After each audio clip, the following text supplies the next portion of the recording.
الحمد لله نحمده ونستعينه ونؤمن به ونتوكل عليه ونعوذ بالله من شرور أنفسنا ومن سيئات أعمالنا من يهده الله فلا مضل له ومن يضلله فلا هادي له وأشهد أن لا إله إلا الله وحده لا شريك له وأشهد أن محمدا عبده ورسوله أرسله بالهدى ودين الحق ليظهره على الدين كله ولو كره المشركون اللهم صل على محمد وعلى آل محمد كما صليت على إبراهيم وعلى آل إبراهيم اللهم بارك على محمد وعلى آل محمد كما باركت على إبراهيم وعلى آل إبراهيم إنك حميد مجيد أما بعد فإن خير الحديث كتاب الله وخير الهدي هدي محمد صلى الله عليه وسلم وشر الأمور محدثاتها وكل محدثة بدعة وكل بدعة ضلالة أيها الإخوان والأخوات أوصيكم وإياي أولا بتقوى الله يا أيها الذين آمنوا اتقوا الله حق تقاته ولا تموتن إلا وأنتم مسلمون أعوذ بالله من الشيطان الرجيم بسم الله الرحمن الرحيم هو الذي خلق لكم ما في الأرض جميعا ثم استوى إلى السماء فسواهن 7 سماوات وهو بكل شيء عليم.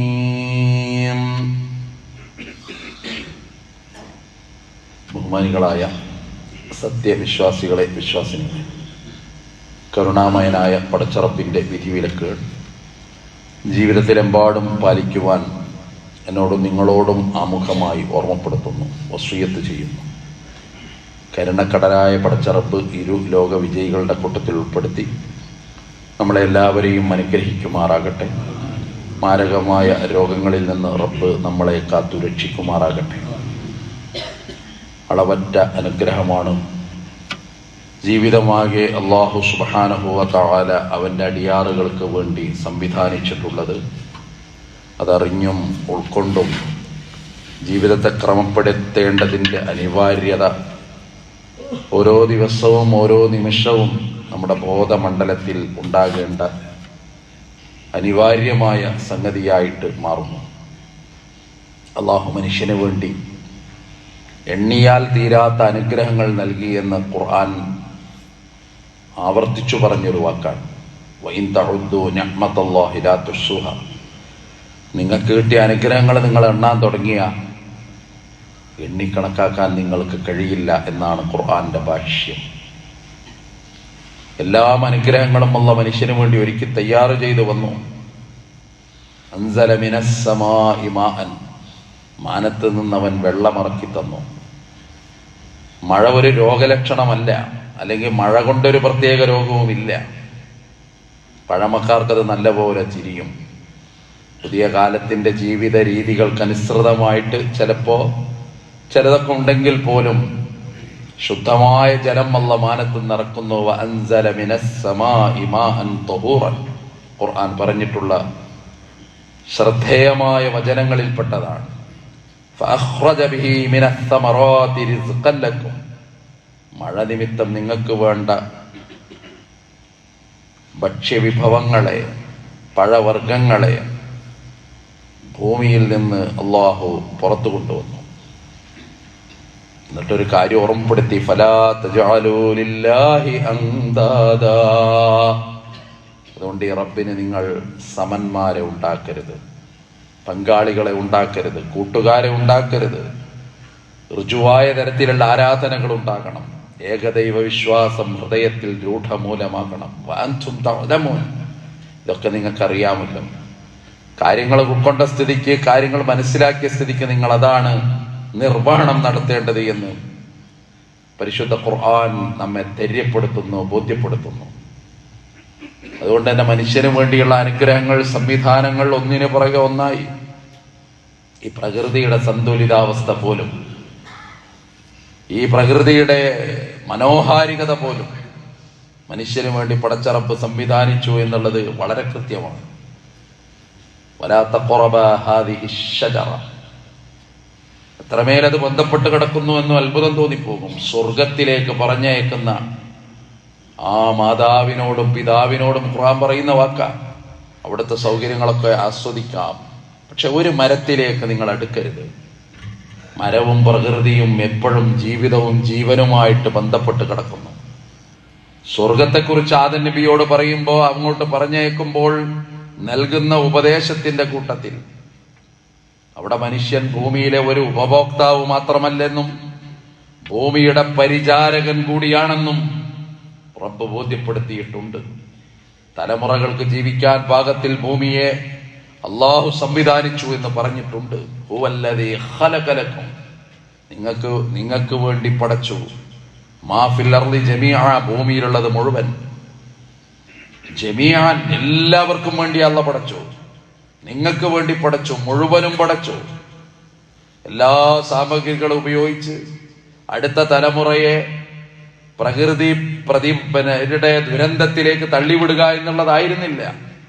തലമുറകളിൽ നിന്ന് തലമുറകളിലേക്ക് ഈ പച്ചപ്പ് കൈമാറാനുള്ള ഒരു വിശാല മനസ്കത അത് പുണ്യമായി പഠിപ്പിച്ചു.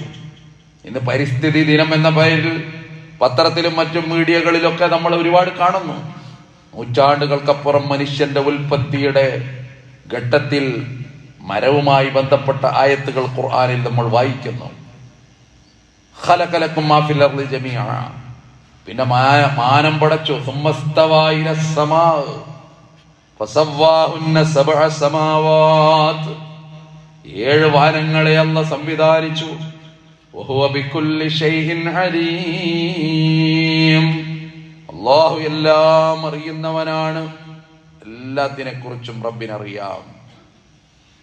അങ്ങനെ ഈ ഭൂമി പാകപ്പെടുത്തി തന്നു. അതുകൊണ്ട് വലാ തുഫ്സിദു ഫിൽ അർദ്, ഭൂമിയിൽ കുഴപ്പമുണ്ടാക്കരുത്. ബഅദ ഇസ്ലാഹിഹാ, അതിന്റെ നന്മക്ക് ശേഷം, അത് നന്നായതിനു ശേഷം ഖുർആൻ പരിചയപ്പെടുത്തി. അതുകൊണ്ട് ഇതൊരു സംസ്കാരമാണ്. കൃഷി ഒരു സംസ്കാരമാണ്, ഒരു വികാരമാണ്. ദീനങ്ങനെ പഠിപ്പിച്ചത്. പുതിയ തലമുറയും പുതിയ കാലമൊക്കെ അന്യം നിന്ന് പോകുന്നുവെങ്കിൽ പോലും മനുഷ്യന്റെ ഉൽപ്പത്തിയുടെയും മാത്രമല്ല നിലനിൽപ്പിന്റെയും നിദാനം അതായി മാറി. പുണ്യനബി സല്ലല്ലാഹു അലൈഹി വസല്ലം പറഞ്ഞ വാക്കതാണ്, മാമിൻ മുസ്ലിമിൻ യഗ്രിസു അർസാ. ഒരു മനുഷ്യനും ഒരു ചെടി നട്ടിട്ടില്ല. ഇല്ലാ കാന മാ ഉകില മിൻഹു ലഹു സ്വദഖ. ആരൊക്കെ അതിൽ നിന്ന് ഭക്ഷിക്കുന്നുവോ അതിൻ്റെയൊക്കെ പുണ്യം സ്വദഖയായിട്ട് അയാൾക്ക് ലഭിക്കുന്നു. കഴിഞ്ഞ തലമുറയിൽ ആളുകൾ എത്ര നട്ടുപോയി. ആ നട്ടത് നമ്മളിപ്പോ സുഭിക്ഷമായി ഭക്ഷിക്കുമ്പോൾ ഖബറിൽ കിടക്കുന്നവർക്ക് അതിന്റെ പ്രതിഫലമെത്തുന്നു എന്ന് വിശുദ്ധ പ്രവാചകൻ സല്ലല്ലാഹു അലൈഹി വസല്ലം പരിചയപ്പെടുത്തുന്നു. പിന്നെ ഒന്നുകൂടി പറഞ്ഞു, എത്രത്തോളം വമാ സുരിഖ മിൻഹു ലഹു സ്വദഖ. ഇനി അതിൽ നിന്നൊരാൾ മോഷണം നടത്തിക്കൊണ്ടുപോയാലും പ്രതിഫലം നിനക്ക് കിട്ടും എന്നാണ്. ഈ ഹദീസൊക്കെ പറയുന്ന ഒരു കാലം കഴിഞ്ഞ തലമുറയെ പറ്റി ബോധമുള്ളവനെ ഇത് മനസ്സിലാവുള്ളൂ. ചക്ക മോഷ്ടിച്ചിട്ട് അതേ പിലാവിൽ കെട്ടിയിട്ട് അടിച്ച ഒരു തലമുറ ഇവിടെ കടന്നുപോയിട്ടുണ്ട്. വിശപ്പിന്റെ ഊക്കൊണ്ട് വളപ്പ് കയറിയിട്ട് ചക്ക മോഷ്ടിച്ചു കൊണ്ടുപോകുമ്പോൾ ആളുകൾ പിടികൂടി അതേ പിലാകിൽ കെട്ടിയിട്ട് ആ മനുഷ്യനെ തച്ച കഥ നിങ്ങൾ വായിച്ചിട്ടുണ്ടാകണം, അല്ലെങ്കിൽ അനുഭവിച്ചിട്ടുണ്ടാകണം, അല്ലെങ്കിൽ ഏതെങ്കിലും ഒരു കാലത്ത് കേട്ടിട്ടുണ്ടാകണം. അവിടെയാണ് ഈ വാക്കിന്റെ ആഴം. വമാ സുരിഖ മിൻഹു ലഹു സ്വദഖ. അന്ന് മോഷണം നടത്തി ഒരാൾ, എന്നാൽ അതിനും പ്രതിഫലം. വമാ അകല സബ്ഉ ഫഹുവ ലഹു സ്വദഖ. മൃഗങ്ങൾ അതിൽ നിന്ന് ഭക്ഷിച്ചാൽ അതിനും സദഖ, അതിനും നിനക്ക് ദാനധർമ്മം, നിനക്ക് പുണ്യം ലഭിക്കുന്നു. വമാ അകലത്തി ത്വയ്ർ ഫഹുവ ലഹു സ്വദഖ. പക്ഷികൾ വന്നിട്ട് അതിൽ നിന്ന് തിന്നാൽ അവ തിന്ന് കൊത്തിപ്പറന്നാലും നിനക്ക് അതുകൊണ്ടും സദഖ. വലാ യർസുഖുഹു അഹദുൻ ഇല്ലാ കാന ലഹു സദഖ. ആരൊക്കെ അതിൽ നിന്ന് ഭക്ഷിക്കുന്നുവോ അതൊക്കെയും നിനക്ക് സ്വതക്കയായി മാറുന്നു. മുത്തഫഖുൻ അലൈഹിയായ നിവേദനമാണ്. സഹീഹ് മുസ്ലിമിലും സഹീഹ് ബുഖാരിയിലൊക്കെ പദവും ആശയമൊക്കെ ഒരുപോലെ വരുന്നു. എന്തൊരു പ്രാധാന്യം! അതുകൊണ്ടാ പുണ്യ നബി സല്ലല്ലാഹു അലൈഹി വസല്ലം പറഞ്ഞത്, ഖിയാമത്ത് നാളിന്റെ കാഹളം മുഴങ്ങി, ഇസ്രാഫീൽ ഊതി, ഇനി ലോകം അവസാനിക്കുക, ചരാചരങ്ങൾ നശിച്ചു തീരുകയാണ്, ഒക്കെ പോവുക. യൗമുൽ ഖിയാമ, ആ നേരത്ത് ഇൻഖാമത്തിസ്സാഅ വബിയദി അഹദികും ഫസീല, നിങ്ങളൊരാളുടെ കയ്യിൽ ആ നേരത്ത് ഒരു ചെടി ഉണ്ടെങ്കിൽ നിങ്ങൾക്ക് സാധിക്കെങ്കിൽ അത് കുഴിച്ചിടണമെന്നാണ്. അതിലൊരു സന്ദേശമുണ്ട് അടുത്ത തലമുറക്ക്. ഇനിയൊന്നുമില്ല ഇവിടെ.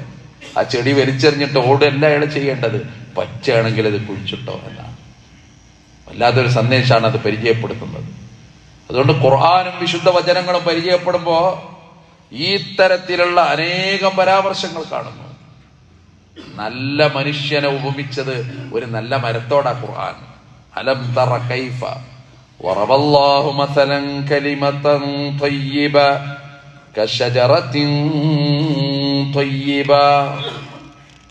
പരിശുദ്ധ ഖുർആൻ കൃത്യവും വ്യക്തവുമായിട്ട് ബോധ്യപ്പെടുത്ത ഇബ്രാഹിം സൂറത്ത് 24, 25 ആയത്തുകൾ വായിക്കുമ്പോ ആയത്ത് അങ്ങനെ നമ്മളോട് പറയുന്നത്, ഏറ്റവും നല്ല മരം പോലെ ഏറ്റവും നല്ല മനുഷ്യൻ, ഏറ്റവും നല്ല മനുഷ്യൻ, ഏറ്റവും നല്ല വാക്ക് പറയുന്നവൻ, അത് ഏറ്റവും നല്ല മരം. പിന്നെ ആ മരത്തിന്റെ ഗുണഗണങ്ങളൊക്കെ പറയുന്നുണ്ട്.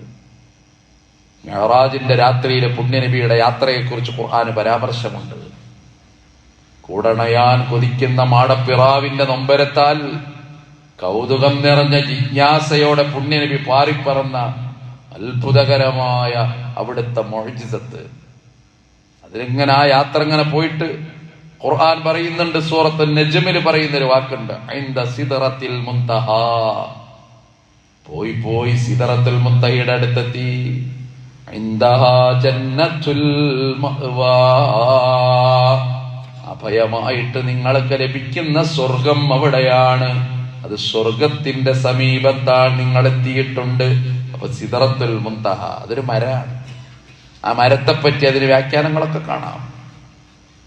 ബൈഅത്തുർ റിദ്വാൻ എന്നൊരു സംഭവമുണ്ട് ഇസ്ലാമിക ചരിത്രത്തിൽ. പുണ്യനബി സല്ലല്ലാഹു അലൈഹി വസല്ലമയെ ഞങ്ങൾ സംരക്ഷിക്കും എന്ന് പറഞ്ഞ് വിരലിൽ എണ്ണാവുന്ന ആളുകളെ നടത്തുന്ന ഒരു പ്രതിജ്ഞയുണ്ട്. ഖുർആൻ അതിനെക്കുറിച്ച് പറഞ്ഞിട്ടുണ്ട്, യുബായിഊനക തഹ്ത അശ്ശജറ. ആ മരത്തിന്റെ ചുവട്ടിൽ, സൂറത്തുൽ ഫത്ഹിലെ 18-ാമത്തെ ആയത്തിൽ അത് വായിക്കാം. ആ മരത്തിന്റെ ചുവട്ടിൽ നിന്നോട് പ്രതിജ്ഞ ചെയ്തിട്ടുള്ള ആളുകൾ. അതൊരു വികാരായിരുന്നു അന്ന്. ഉസ്മാൻ റളിയല്ലാഹു അൻഹു വധിക്കപ്പെട്ടു എന്നുള്ള ഒരു കിംവദന്തി പ്രചരിപ്പിക്കപ്പെട്ടു. ഉസ്മാൻ ചർച്ചക്ക് പോയ മനുഷ്യനാണ്. ചർച്ചക്ക് പോയവരെ പൊതുവെ അവർ കൊല്ലാറില്ല അറബികൾ, ഖുറൈശികൾ. പക്ഷെ അത് സംഭവിച്ചു എന്നൊരു പ്രചരണം ഉണ്ടായി.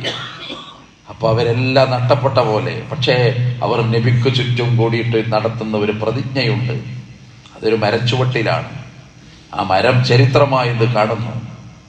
പിന്നീട് ഉമർ റളിയല്ലാഹു അൻഹുവിന്റെ കാലമാകുമ്പോ ആ മരം വെട്ടി മാറ്റപ്പെട്ടതും കാണുന്നു.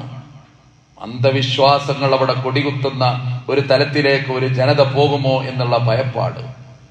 ഭൂതകാലത്തിന്റെ ഓർമ്മകളിൽ അവിടെ വിശ്രമിക്കുന്നു, അവിടെ തണല് കൊള്ളുന്നു. പക്ഷേ തലമുറ മാറ്റം സംഭവിക്കുമ്പോ മരത്തിന്റെ ഒരു പുണ്യം ചിലരുടെ ചിന്തകളിൽ വരുമോ എന്നുള്ളൊരു ഭയപ്പാട്. എന്തുകൊണ്ട് നമ്മുടെ നാട്ടിൽ ചില പുണ്യമരങ്ങളുണ്ടല്ലോ ഇസ്ലാമിന്റെ പേരിൽ, അത് അന്നേ നിഷ്കാസനം ചെയ്യപ്പെട്ടു. അതാണ് ആ ചരിത്രവുമായി ബന്ധപ്പെട്ട് കാണുന്നത്. ഷജറത്തുൽ സഖൂം എന്ന ഒരു പ്രയോഗമുണ്ട് ഖുർആനിൽ. അത് നരകത്തിന്റെ വൃക്ഷമാണ്. അതിനെപ്പറ്റി പറയുന്നുണ്ട്, ഇന്നഹാ ഷജറത്തുൻ തഖ്റുജു ഫീ അസ്ലിൽ ജഹീം. അല്ലാഹു നമ്മളെ കാത്തുരക്ഷിക്കുമാറാകട്ടെ. ഒരുപാട് അനേകം പ്രയോഗങ്ങൾ. മൂസാ നബി അലൈഹിസ്സലാമിനോട് അള്ളാഹു സംസാരിക്കുന്ന കഥ പറയുന്നുണ്ട് ഖുർആൻ. വെളിച്ചം തേടി പോയതാണ് മലമുകളിലേക്ക് ആ മനുഷ്യൻ. കുടുംബത്തോട് പറഞ്ഞു, ഇവിടെ നിന്നോളൂ, ഇന്നീ ആനസ്തു നാറൻ, ഞങ്ങകലെ വെളിച്ചം കാണുന്നു, നമുക്ക് വഴി ഇരുട്ടായിട്ടുണ്ട്, നടന്നു പോകണം. ഫറോവാന്റെ നാട്ടിലേക്ക് തിരിച്ചു പോകണം, ജന്മനാട്ടിലേക്ക് തിരിച്ചു വരിക. മദിയനിൽ പോയിട്ട് ഷുഐബ് നബിയുടെ മകളെ വിവാഹം ചെയ്തിട്ട് ആ കുടുംബവുമായിട്ട് ഇങ്ങനെ വരിക, മക്കളൊക്കെ ആയിട്ട് വരുന്ന രംഗമാണ്. അപ്പോഴാണ് ഈ യാത്ര. ഖുർആൻ അത് പറയുന്നുണ്ട്. അങ്ങനെ അവിടെ ചെന്നപ്പോ ആ സംഭവം ഖസസ് സൂറത്തിലെ 30-ാമത്തെ ആയത്തിൽ പറയുന്നുണ്ട്, ഫലമ്മാ അതാഹാ ഫിൽ ബുഖഅത്തിൽ മുബാറകതി മിനശ് ശജറ. ആ പുണ്യമാക്കപ്പെട്ട അനുഗ്രഹീതമായ മരത്തിന്റെ സമീപത്ത് വെച്ച് അള്ളാഹു അദ്ദേഹത്തോട് ഭാഷണം നടത്തി. സൂറത്തുൻ നൂറിലെ 35-ാമത്തെ ആയത്തിലും ഒലീവ് മരത്തെ കുറിച്ച് പരാമർശിക്കുന്നുണ്ട്. യൂഖദു മിൻ ശജറത്തിൻ മുബാറകത്തിൻ സൈതൂനത്തിൻ. ഈത്തപ്പനെ കുറിച്ച്, മുന്തിരിവള്ളിയെ കുറിച്ചൊക്കെ ഖുർആൻ പറയുന്നുണ്ട്. നഹൽ സൂറത്തിലെ 11-ാമത്തെ ആയത്തിൽ യുംബിതു ലക്കും ബിഹി സർഅ വസ്സൈതൂന വന്നഖീല വൽഅനാബ്. അതുകൊണ്ടാണ് റസൂൽ സല്ലല്ലാഹു അലൈഹി വസല്ലം പറഞ്ഞത്, ഒരു മരമെങ്കിലും നിങ്ങൾ നട്ടുപിടിപ്പിക്കാതാണ്. ഒരു മരമെങ്കിലും നട്ടുപിടിപ്പിക്കുക, അതിന് നിങ്ങൾക്ക് പുണ്യം കിട്ടും. നേരത്തെ ആ പുണ്യമൊക്കെ പറഞ്ഞല്ലോ. ജീവിതത്തിൽ കൈകൊണ്ട് അങ്ങനെ ഒരു പുണ്യം നമ്മൾ നേടുക എന്നുള്ളൊരു ചെറിയ സംഗതിയല്ല. നമ്മൾ 6 അടി മണ്ണിലേക്ക് പോകുമ്പോഴും ഓർമ്മകളായിട്ട് അതിങ്ങനെ നിലകൊള്ളും. ആരൊക്കെ നിന്ന് ഭക്ഷിക്കുന്നുവോ അവതിൻ്റെയൊക്കെ പ്രതിഫലം 6 അടി മണ്ണിലേക്ക് ഇങ്ങനെ കടന്നു വരും. ഒരു സ്വതക്കത്തുൻ ജാരിയയായിട്ട് അതങ്ങനെ അത്ഭുതകരമായിട്ട് മാറുകയാണ്, ആശ്ചര്യജനകമായിട്ടത് മാറുന്നു. അവിടെയാണ് ഇതിൻ്റെയൊക്കെ ഒരു സവിശേഷതയും ഇതിൻ്റെയൊക്കെ ഒരു പ്രത്യേകതയും. സ്വർഗത്തിലെ ഒരു മരത്തെപ്പറ്റി പ്രവാചകൻ സല്ലല്ലാഹു അലൈഹി വസല്ലം പറഞ്ഞു, തൂബ എന്ന അതിന്റെ പേര് നൽകപ്പെട്ടു. അതിനെക്കുറിച്ച് അവിടുന്ന് വിശദീകരിച്ചു പറഞ്ഞത്, ഒരു യാത്രക്കാരൻ 100 കൊല്ലം കുതിരപ്പുറത്ത് ശക്തമായ വേഗതയിൽ സഞ്ചരിക്കുന്നു.